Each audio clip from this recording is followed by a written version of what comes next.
welcome here to Talk FCB, and at long last, Barcelona are indeed back in action. We've had to wait all weekend, and again here, we are playing on the Monday. It is Barça against Valladolid in La Liga, and this is a big one, which you could say for every game left this season. There's 10 games to go, the title race is well and truly on, and here, we need all 3 points. Let's get to it.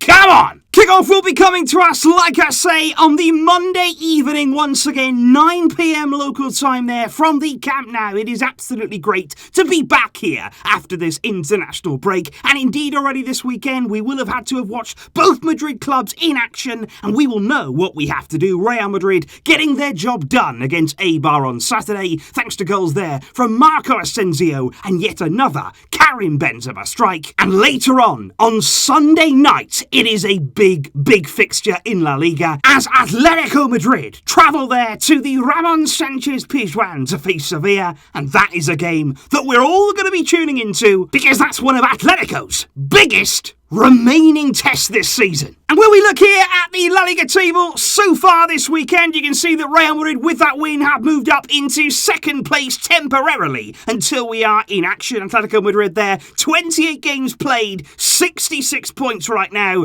They are leading the way, but after this weekend, will that gap be narrowed? And indeed, coming into this game, we are facing a team here in Real Valladolid who are 16th in the La Liga table coming into the weekend, and indeed their trip to the Camp Nou has been made even more difficult given the fact here they're expected to have as many as 10 absentees in their team due to a combination there of several players suffering with COVID and also a few injury problems. So by no means here are we going to be facing a full-strength Valladolid team. They have real problems, but as Ronald Koeman said earlier on in his press conference, he said we cannot just assume that it will be an easy game because of the casualties that Valladolid have. He said it could indeed end up like that in the end. He said, but it'll depend on ourselves and what we are able to do. And I think those words there from Ronald Koeman are indeed very accurate, because regardless here of what Valladolid can do, regardless of the injuries they have, the COVID problems they have, it doesn't change our plan. We know that in these final 10 games, we got to be perfect. If we want to win this title, we can't have any mistakes. We need all 3 points. And let's just remember as well here, very important point to make, that coming back after an international break, it's not always easy, especially there with Barcelona many times in the past. After an international break, we have come back and been a bit flat. We have come back there and conceded the first goal, and we've made life really difficult for ourselves. We need to come back here,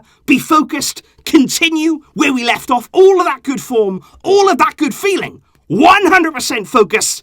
It starts right here. And when you're looking indeed at the team selection of Ronald Koeman, I want to start here by talking about Frenkie de Jong, because he is one of the 2 players, of course, along with Lionel Messi, who is just 1 yellow card away from a 1-match suspension. And with El Clasico just around the corner, that is our next game. We don't want to take any risks. We don't want to have anybody there missing that game, and especially not de Jong or Messi. And I think especially when it comes to de Jong, he's somebody there who plays in the area of the field where you do need to make tackles, where you do need to take risks, when you can have players running at you. I think Messi can probably stay out of trouble, but de Jong, I personally wouldn't take the risk, and I would give him a rest here. And even more so after the international so-called break that he just had. He played 3 internationals there in 6 days for the Netherlands, and De Boer played him for every single minute of those games. De Jong, he needs some rest, and ahead of El Clasico,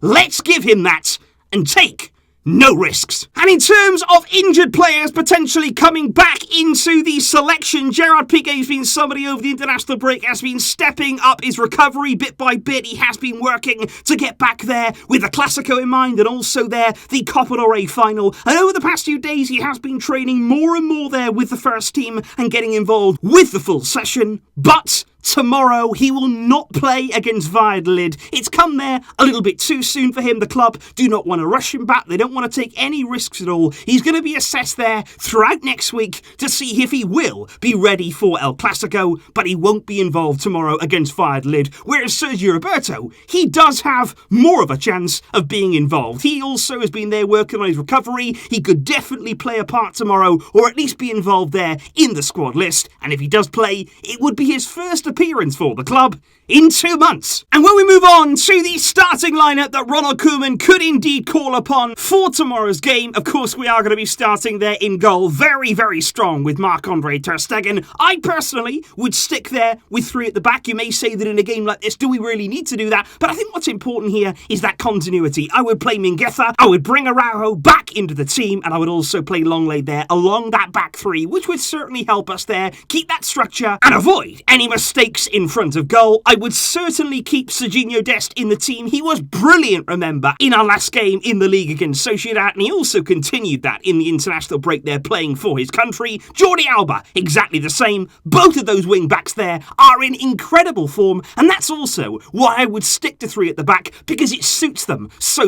well. In midfield, I would play 2 players as well who have been in really good form of late and also continued that playing for the Spanish national team, Sergio Busquets and Pedri there, lining up as the 2 in midfield, and I think they are capable there of playing as a 2 in this game, which would then leave 3 forwards. Ousmane Dembele from the right-hand side, scored for France during the international break. Exactly the same there over on the left for Griezmann, drifting inside, of course, as they like to do. And then leading the line, but staying out of trouble, Lionel Messi. He's had a 2-week break, which is very, very rare for him. And he'll want to get back into action here and warm himself up before El Clasico. And of course, guys, when we do move on here to your predictions, I think following on from where we left off before the international break, we remain really, really confident coming into this game. We are ready and we are hoping for a big victory. Many of you guys there opting for a win by 4+ goals on the night. The majority just going for 3. Either way, it should be for us Barca fans a good night and 3 important points. I'm going to go Barca 4, Valladolid 0. I'm expecting here another good display and keeping that confidence going ahead of the Clasico and then the Copa del Rey final. So please, guys, leave your thoughts in the comments down below. What are you expecting here on Barcelona's return to action? Do you expect a big win? What would your team be? And in particular there, when you're looking at De Jong and you're looking at Messi, would you risk them both? Would you only risk one? Or would you think about resting the 2? Let me know all of that down below. I will see you tomorrow for another Monday Clash. Thank you, as always, for watching. But until next time, as always, Visca El Barça.